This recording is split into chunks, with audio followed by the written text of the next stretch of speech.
Ребят, привет! Сегодня хочется поговорить о шоковом выпадении волос и шоковом, наверное, как это сказать, самогрызении, что ли, и хандре. Не забывайте подписываться на канал, а также не забывайте, что есть у нас телеграм-канал, ссылка есть в описании. Также для тех, кто хочет поддержать канал, я создал сайт, страницу, где есть определенные реквизиты. Поэтому, если вы хотите поддержать канал рублем, что называется, это, конечно, поможет.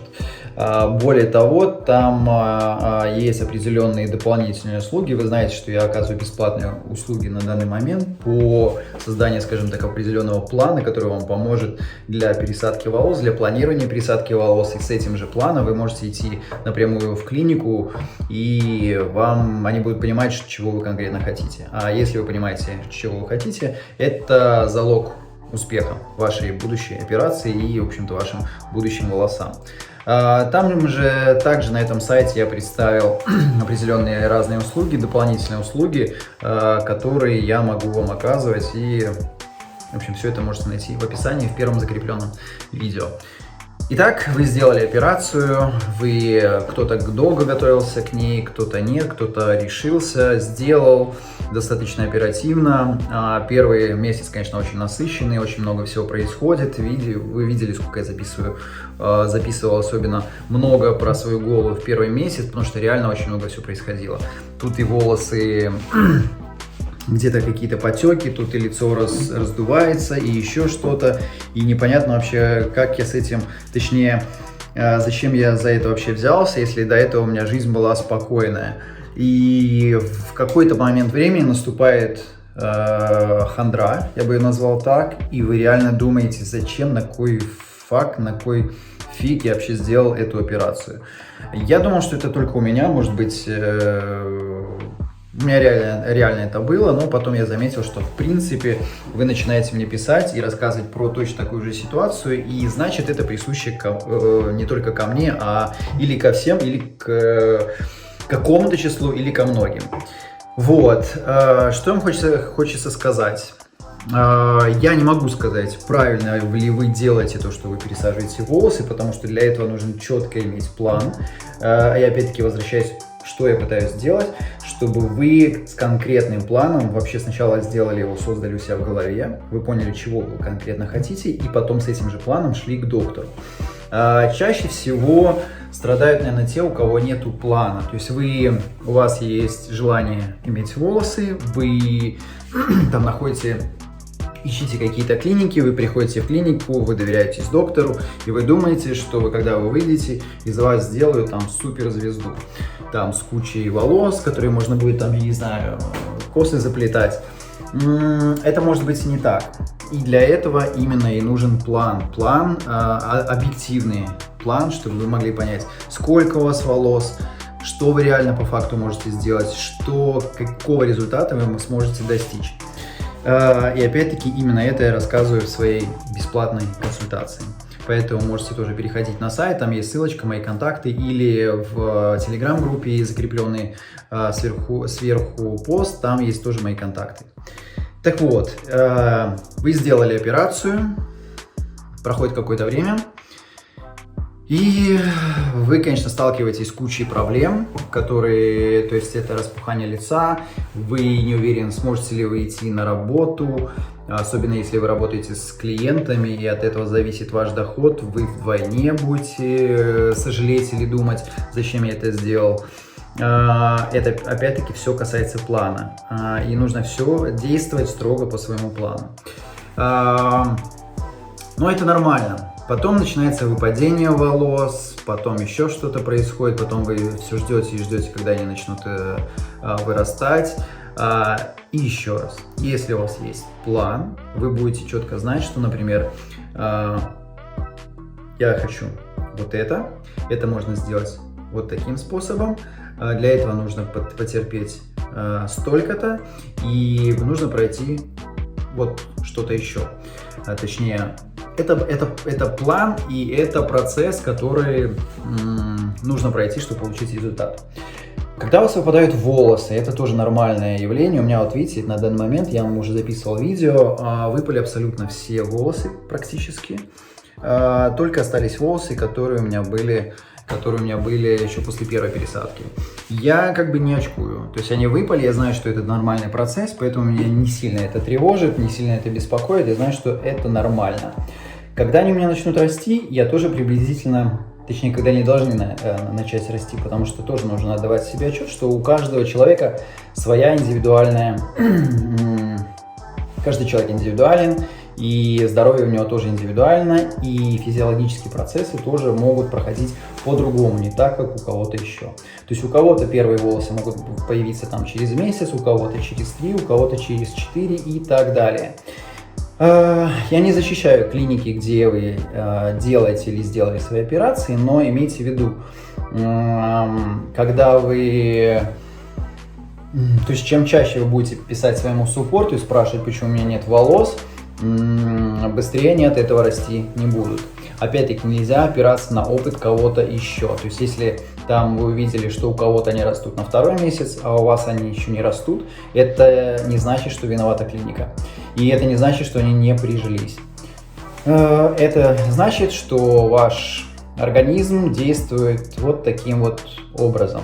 Это также зависит от вашего метаболизма, это зависит от вашего возраста и еще от кучи вообще по разным причинам это может происходить. Главное давать себе отчет, что это может быть. Как пережить хандру? Как пережить вот этот период, когда вам особенно тяжело, что делать? Ну, один из способов, конечно, старайтесь найти поддержку в своих близких, друзьях, те люди, которыми вы дорожите и которым вы очень дороги, потому что еще, кстати, важный момент, когда вы едете на операцию, я надеюсь, вы не сами только решаете, конечно, операция зависит только от вас, но я надеюсь, что вы получаете также определенный суппорт и поддержку от своих близких, и они разделяют то, что вы делаете. Соответственно, когда вам становится тяжело, ваши близкие должны вас поддерживать. И очень важно, опять-таки, адекватно относиться, вот то, о чем я говорил раньше, к тому, что у вас происходит с головой, то, что у вас происходит с вашими процессами во время роста волос. Это нормально. Потому, соответственно, то есть нужно адекватно относиться к тому, что ваш организм, скажем так, подвергся неестественному процессу, потому что это неестественно, когда волосы пересаживались из одной части в другую. И, соответственно, нужно переносить этот сложный период. Второй момент, видите, у нас тоже есть группа, где люди тоже делятся, ребята, своими болями, и мне кажется, им все равно становится все-таки лучше. И они понимают, что они не единственные и не одинокие в этом мире со своими проблемами, еще со своим распухшим лицом или с какими-то еще последствиями. Там, не знаю, ваша донорка выглядит как, не знаю, там, покоцанная собака или покоцанная кошка, я не знаю, там, то есть, это нормально. Что вы хотели, что вот вы пришли, и у вас сразу появились офигенные волосы.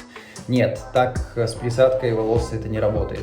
Да, это работает с системой волос, почему я их очень сильно люблю. То есть вы пришли, сделали и пошли.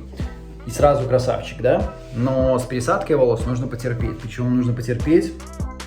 Во-первых, заплатить и потерпеть какое-то продолжительное время. Это нормально. Третий способ, я даже подумал, что, наверное, нужно будет делать такую услугу, и я ее буду предоставлять. Опять-таки, ссылка есть в первом закрепленном комментарии, ссылка на сайт с моими услугами. Будет определенная дополнительная услуга, это и психологическая поддержка, и постоперационная поддержка. Поэтому, что ж, если вам не помогает первых два способа, можете обращаться ко мне, и я вам помогу, чем, что называется, смогу. Потому что я, в принципе, все это проходил сам. И первая пересадка, и вторая пересадка. Я знаю, что я чувствовал, что реально может помочь, чтобы это пройти. Поэтому, что ж, милости просим. Если вам это поможет, почему бы и нет. Еще в какой-то промежуток времени вы можете, когда вы уже сделали операцию, вы можете смотреть там фотографии, какие-то супер фотографии там клиник и понимать, что, точнее сравнивать с другой головой и думать, блин, а у меня-то растет все не так, как у него, или у меня что-то идет не так, или что-то еще. Вы можете в это время надумывать кучу проблем, которые реально не существуют, и вы элементарно не можете оценить их. Во-первых, потому что вы не врач, во-вторых, потому что вам не хватает знаний, и в-третьих, потому что очень мало времени прошло, чтобы можно было что-то оценивать. Я вот тоже заметил на форумах, есть определенные негативные отзывы там на те или иные клиники. Я не защищаю ни одну клинику, прежде всего я защищаю вас, потому что я такой же, как и вы. Но иногда читаешь отзывы и понимаешь, что люди не всегда объективные. Не объективные они могут быть, опять-таки, по некоторым причинам. Когда у них нет плана и они сделали все наобум, не понимая, что на самом деле будет. То есть, например, у вас там 6-я или 7-я степень аллопеции, у вас донорская зона там 4000 графтов, и вы думаете, что у вас будут волосы, как, не знаю, там у Брэда Питта. Нет, не будет. Хорошо, если хотя бы вы какую-то часть головы закроете, и будет хоть что-то более или менее симпатично. То есть в целом нужно понимать, я на своих бесплатных консультациях всегда говорю честно. То есть у меня были ребята, которые мне писали, я им объективно говорил, что лучше тебе там не делать эту операцию, потому что лучше точно не будет, а можешь еще и испортить свою голову, потому что из донорской части пропадут волосы, и то, что насадят, этого будет слишком мало. Поэтому очень важно, что называется, честность и объективность, и объективно относиться к тому результату, который ты по факту можешь получить. Вот. И да, есть некоторые ребята, которые скажем так, не оценили свою реальную ситуацию, не сделали, скажем так, этот план, не подготовили себя к тому, что реально будет, и когда они начинают волосы отрастать, они понимают, что, блин, а маловато же пересадили. Конечно, человек так устроен, что прежде всего он хочет найти виновного не себя, а кого-то еще, и он начинает винить кого? Возвращаемся? Клинику. Клиника, прежде всего, это, как я говорил во многих видео, во-первых, это коммерческая организация, которая преследует основную цель – заработок на вас. Заработок, точнее, на тех услугах, которые они оказывают. Второй момент – клиника ответственна за то, чтобы выполнить свою работу правильно, верно, технически верно. Клиника не всегда должна и обязана делать, во-первых, дизайн вашей головы, потому что это ваша голова, и не зря я говорил во многих видео, что вам прежде всего нужно придумать дизайн головы, то, чего вы реально хотите, заранее самим. Я уже сам подумаю над тем, что, возможно, я съезжу в Турцию и посмотрим, может быть, мне будет это интересно, помогать вам в Турции реально как дизайн головы, потому что по мне это очень важно. Во-первых, откуда, какая плотность засеиваться будет, какой рисунок волос должен быть, потому что я в шоке, потому что до сих пор, мне кажется, никто не обращает на это внимания. А по мне это очень важная вещь, мне кажется, это самая важная вещь. Да, конечно, важно то, как клиника технически все это пересадит себе, но очень важно, чтобы ты получил очень правильный, хороший, наилучший результат, насколько это возможно. Для этого должен быть правильный дизайн. Так вот, вернемся к клинике. Клиника выполняет свою задачу, которую я сказал чуть ранее, и технически клиника вроде бы все делает правильно, но клиенты бывают недовольны. А недовольны, как правило, они кем? Как правило, самими собой, потому что они сами отнеслись к своей голове не так, как должны были. Не было плана, и они просто доверились, по сути, техническому исполнителю. А технический исполнитель сделал так, как ему кажется верным. И чаще всего технические исполнители клиники делают так, как они уже сделали предыдущий раз, успешный предыдущий раз, или предыдущий, опять-таки, успешный был раз. И вот вы представьте, клиника, когда сделает, например, 100 успешных пересадок, они находят все равно какую-то, скажем так, середину, под которые во втором месяце они, например, будут делать уже точно так, вот точно по такому же, например, сценарию или рисунку. То есть это тоже как работает человеческая психология, это нормально. Но у людей разные расы, разные рисунки волос, и не каждому подойдет то, что подошло кому-то, супер подошло кому-то другому. У меня тоже был клиент, извините, я, наверное, разговариваю уже слишком долго, но мне хочется, чтобы вы об этом всем знали. И чтобы избежать определенных проблем в будущем. Так вот, по поводу рисунка волос. Вы видели мои посты, видео, и я не раз говорил о том, что вот этот рисунок волос, он мне, честно говоря, бесит, потому что он ко мне не подходит. С другой стороны, был мужчина, сделал себе пересадку, ему сделали точно такой же рисунок, и он ему идеально подошел, потому что все индивидуально. То есть мне, вот видите, ну, я не могу сказать, что это ужасно, и вы сами тоже пишете, что вроде бы неплохо это выглядит, но я-то знаю, что мне лучше, если будут вот такие вот залысины, то есть вот где-то доходить до сюда. Как это сейчас исправить, это тоже вопрос. Но я не могу злиться на клинику, потому что, по сути, это они меня спрашивали, какой рисунок, и мне нужно было еще подумать дома. А я просто доверился техническому исполнителю. То есть клиника – это технический исполнитель. Поэтому что вам хочется сказать? Прежде всего, нужно быть требовательным к себе, делать определенный план, о чем я говорил, и пишите мне, я вам помогу, чем я смогу. Сейчас я это делаю бесплатно. Будут дополнительные услуги, там, послеоперационные. Ну, если вам интересно, зайдете в комментарии, посмотрите. Но план по вашей голове, по вашим волосам, я сейчас это делаю абсолютно бесплатно. Поэтому, ну, как минимум, ничего не теряйте. Вы можете написать, я потрачу свое время, я вам расскажу вкратце, как лучше это сделать, и стоит это не делать, или не стоит, и где это лучше сделать. Потому что тоже у меня каждую неделю, как правило, 3 недели появляются какие-то новые исследования, новые клиники, и даже те клиники, которые я рекомендовал раньше, сейчас я могу рекомендовать абсолютно другие. И для каждого человека, в зависимости от его ситуации, я рекомендую тот или иной способ. Вот серьезно, казалось бы, вроде бы все клиники одинаковые, но у них есть определенная специфика, я это изучаю. То есть для кого-то подойдет эта клиника, для кого-то другая. И тоже, я об этом говорил в другом видео, мне постоянно пишут, где я сделал операцию. Ребят, это не важно на самом деле, где я сделал операцию. Важно, подойдет она, эта клиника и вот такая методология для вас или нет. Если подойдет, я спрашиваю, если она подходит, я даю контакт своего суппорта. Если не подходит, я ее даже не упоминаю и вот абсолютно ничего об этом не говорю. Я не хочу, чтобы на моем канале была какая-то реклама, потому что, опять-таки, для чего? Время бежит, изменяются и клиники, меняется что-то в клиниках, меняются технологии, меняются отзывы. Я понимаю, что... Например, если появится какая-то, ну точнее не если, постоянно если появляется какая-то клиника лучше, чем предыдущую, которую я знаю, я рекомендую лучше.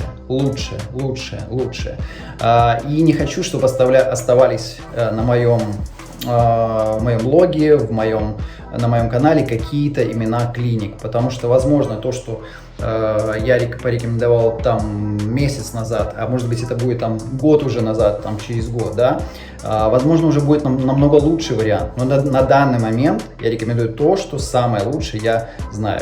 Узнаю я это по собственным исследованиям, по вашим отзывам, спасибо большое. И еще раз, опять-таки, прошу, вот те, кто сделали уже операции, пишите мне, пожалуйста, в личке, делитесь своей информацией. Именно эта информация, на основании этой информации я делаю определенные списки, что называется, с разными рейтингами и рекомендую ребятам, которые мне пишут.